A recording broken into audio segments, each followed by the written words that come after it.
Bien que la province détienne 3 % des ressources d'eau douce renouvelables de la planète, les Québécois font partie des plus grands gaspilleurs d'eau au monde.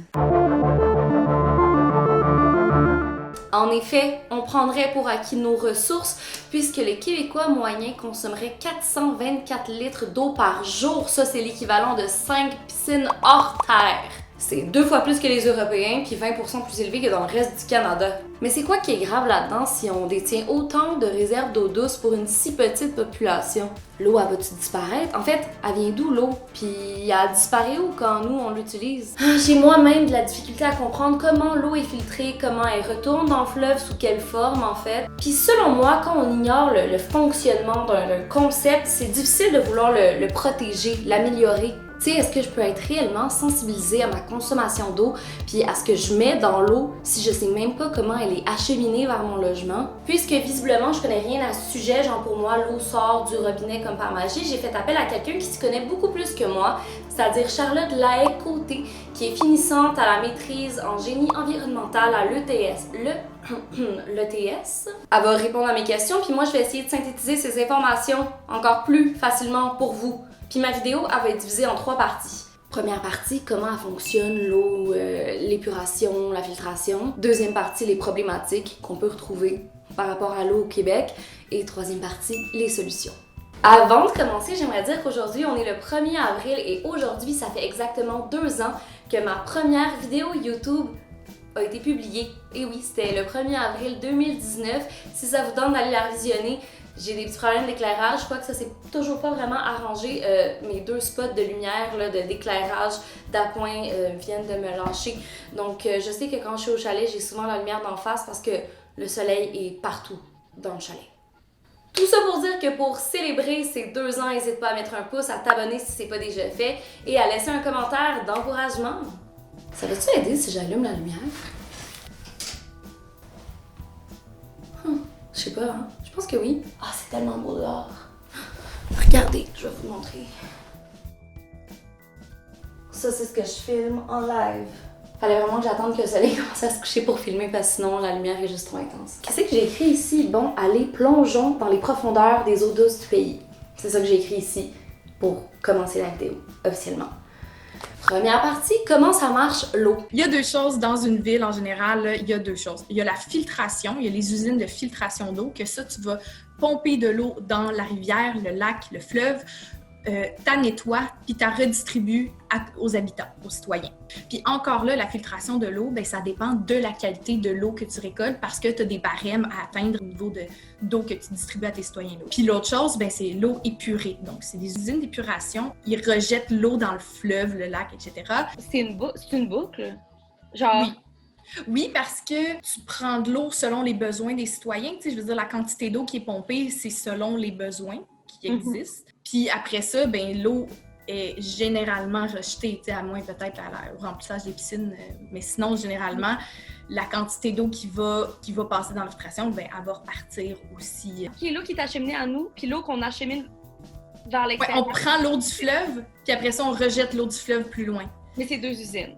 C'est 2... OK. Peut-être qu'il y a une usine, mais c'est 2 fonctionnements complètement différents. OK. Il faut comprendre que les villes n'ont pas nécessairement upgradé en termes de système de plomberie. Fait qu'il y a encore certaines parties de villes où est-ce que l'eau de pluie et l'eau de maison vont dans un seul tuyau pour se rendre à l'usine d'épuration. De plus en plus, les nouvelles portions de ville, depuis plusieurs années, vos quartiers, etc., ben c'est séparé. Donc, l'eau de pluie retourne au sol, en gros. Comment ça marche, l'épuration de l'eau? Comment on va nettoyer ça? C'est des machines, c'est des gens, c'est des filtres, c'est des... Ils ont d'abord un tri mécanique des gros objets, des gros rebuts qui peuvent se retrouver dans les égouts. Dans le fond, ils restent dans des bassins. Puis là, il y a de la... Bon, dans l'entrevue, elle a expliqué ça vraiment plus en profondeur, mais mettons que je vais comme accélérer ou juste couper des bouts parce que je sais pas à quel point c'est important pour cette capsule, pour la compréhension des problématiques liées à l'eau, que vous compreniez comment ça fonctionne l'épuration de l'eau. Il y a de la coagulation qui se fait, qui amène vers le fond des particules qui sont pas capables d'être filtrées, mais qu'on a besoin d'enlever. Mais il y a les lumières UV, que ça, c'est une pratique très, très courante. D'abord, il faut comprendre que chaque ville est différente. C'est comme les usines de recyclage sont différentes à travers le Québec, bien, les usines d'épuration puis de filtration sont différentes pour la bonne raison, simple et bonne raison, que la qualité de l'eau qui est retirée pour la filtration ou de l'eau dans laquelle l'épuration est rejetée ont des qualités différentes. La réglementation, c'est que tu ne peux pas rejeter de l'eau plus polluée que l'eau du fleuve, de la rivière, du lac. Fait qu'il faut que l'eau que tu rejettes est au même niveau que l'eau dans laquelle tu la rejettes. Ce qu'il faut retenir en gros, c'est que l'eau du fleuve, des cours d'eau est récupérée par les municipalités. C'est ensuite filtré de plein de façons dépendamment de la municipalité dans des usines de filtration. C'est envoyé à la maison pour qu'on puisse s'abreuver, se doucher, laver les choses dans notre maison, aller aux toilettes de façon sanitaire. Puis quand on a fini avec l'eau, là, quand on la flush, quand on la déverse dans le lavabo, quand on prend notre bain, ben là, ça s'en va à l'usine d'épuration pour qu'il purifie l'eau pour ensuite la remettre dans le cours d'eau le plus près, là, qui est le plus prêt à accueillir. Parce qu'on va quand même pas remettre de l'eau genre 100% savonneuse et pleine de défécation dans le fleuve. Là. Puis comme je disais, comme Charles le disait, chaque traitement dépend des municipalités. Des fois, les eaux de pluie sont traitées en même temps que les eaux usées. Des fois, c'est séparé, ça dépend en quelle année le système a été fait. Imagine la quantité de pluie qui convergent toutes à un endroit qui est l'usine d'épuration. Bien, c'est dans ces moments-là, au printemps, entre autres, qu'il va y avoir des débordements, que ça va, puis qu'ils vont devoir rejeter dans le fleuve. Des fois, on n'a pas le choix de rejeter l'eau usée sans épuration dans un cours d'eau parce que l'usine a une capacité maximale de traitement. On appelle ça un déversement d'eau usée. Ce qui nous amène à la catégorie problématique. En effet, au Québec, il y a environ 60 000 déversements d'eau usée par année à cause des pluies abondantes, de la fonte des neiges, qui surchargent les égouts, les usines d'épuration. Mine de rien, c'est quand même des eaux non traitées qui vont se ramasser dans le fleuve.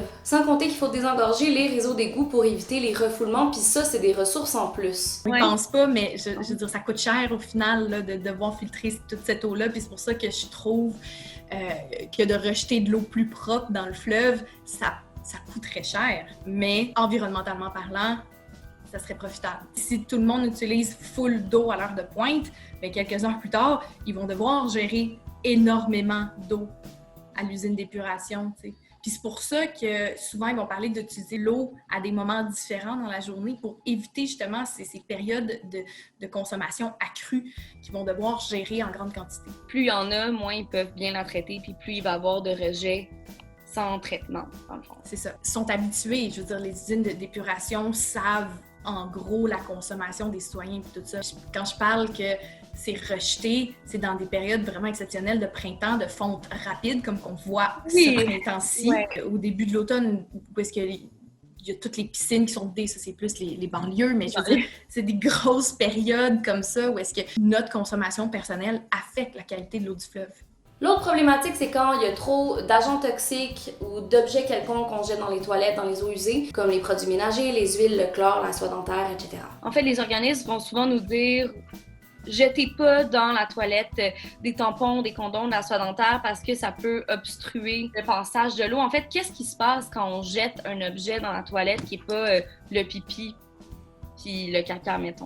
Les produits ménagers, l'huile, le gaz, la peinture, des choses comme ça, ben il y a une limite à la filtration, au nettoyage de l'eau au bout du compte. Ils ont une manière de nettoyer l'eau, mais ça inclut probablement pas la peinture. T'sais, ça inclut probablement pas d'enlever, parce que ça se dilue dans toute l'eau, fait qu'éventuellement, l'eau va être quand même sale, parce que même s'il est capable d'enlever les coliformes fécaux, d'enlever les matières en suspension, les gros produits, ils sont capables d'enlever les micro-organismes que nous, on rejette, les hormones, c'est pas géré encore. Puis ça, c'est une toute autre affaire. L'huile, je pense qu'ils sont capables de l'enlever, mais ils sont pas capables de tout enlever. Fait que, c'est pas ton dépotoir, là. Ça disparaît pas par magie, en fait, là. Quelque chose, il faut que quelqu'un le gère, il faut que quelqu'un le nettoie.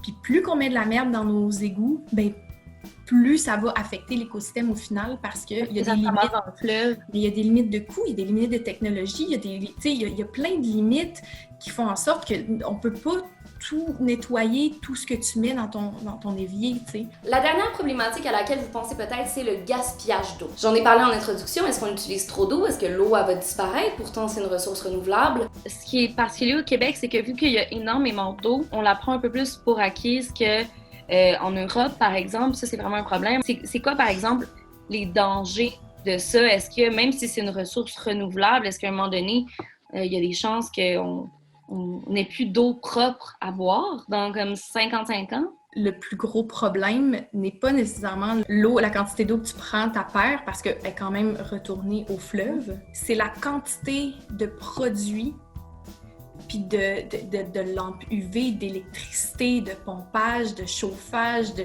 régulation, de ozone, de chlore, de coagulants qu'il faut que tu mettes dans ton eau pour la nettoyer, pour après ça l'envoyer aux citoyens dans le cas de la filtration ou de la renvoyer au fleuve dans le cas de l'épuration. C'est beaucoup de matières premières qui sont utilisées. Ce qu'il faut comprendre dans le fond, c'est que c'est notre gaspillage d'eau ainsi que la fonte rapide des neiges et les plus abondantes causées par les changements climatiques. Bon, faut vraiment regarder ma vidéo d'il y a 2 semaines pour comprendre ce volet-là qui entraîne les déversements d'eau usée et l'utilisation abondante de ressources. Ce qui m'amène aux solutions. Si on veut être un bon citoyen, on essaie de pas utiliser l'eau tout en même temps. Ouais, on essaie d'éparpiller un peu, on essaie de diminuer notre consommation. Tu sais, quand tu fais frire, je sais pas moi, du poisson frit dans ta poêle, il te reste full huile, tu la mets dans un petit contenant, tu la conserves, puis tu vas la porter à l'éco-centre. Tu la jettes pas dans ton évier. C'est des bonnes pratiques comme ça là, que je pense qui peuvent faire une différence. Donc, comme dit Charlotte, faut rien mettre dans les toilettes à part nos déchets naturels et le papier cul. L'idéal, c'est vraiment d'avoir un bidet aussi, là. Parce que non seulement les usines ont leurs limites, mais ça risque aussi d'endommager le réseau sanitaire. Plein de soie dentaire dans les tuyaux, là, les grillages, là, tout ça, là, je sais pas trop, là, en tout cas, ça peut causer des bris mécaniques. En plus de ces bonnes habitudes à adopter au quotidien, il y a aussi les villes qui doivent faire leur part au niveau de l'aménagement. Ben oui, si vous avez écouté ma vidéo d'il y a 2 semaines, c'est toujours bien d'aménager des espaces verts pour bien absorber l'eau, pour que ça évite que tout ça ait dans les égouts puis qu'il y ait des débordements. Comme je l'ai dit dans ma dernière vidéo, on doit préparer nos sols à des épisodes de météo extrême. Faut les végétaliser, faut créer des bassins de biorétention, faut qu'on ait des stationnements avec des couverts végétaux, des terre-pleins avec des plates-bandes. Je vous montre une vidéo qui donne un excellent exemple de l'absorption de l'eau de pluie par la nature. Vous allez comprendre pourquoi la nature, c'est vraiment une éponge qui prévient les inondations.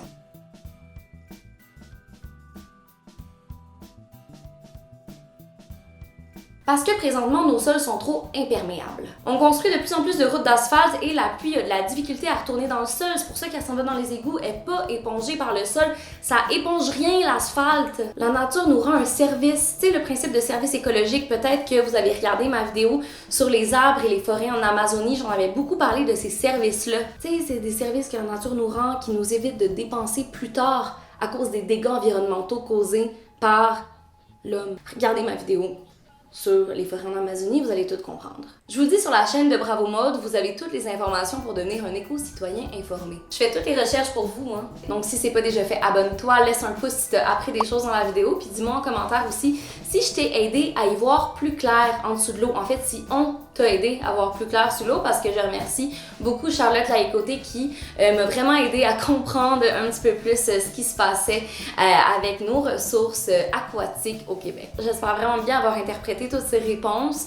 Si j'ai fait des erreurs, juste dites-le moi en commentaire. Mais je pense quand même que cette vidéo vous offre un portrait global, en tout cas très en surface, de comment l'eau est utilisée, du moins au Québec. J'espère que ça vous a un petit peu conscientisé à ne pas jeter n'importe quoi dans la toilette, puis à peut-être minimiser votre consommation et la réduire aux heures de pointe. En tout cas là-dessus, on se dit à très bientôt. Bisous!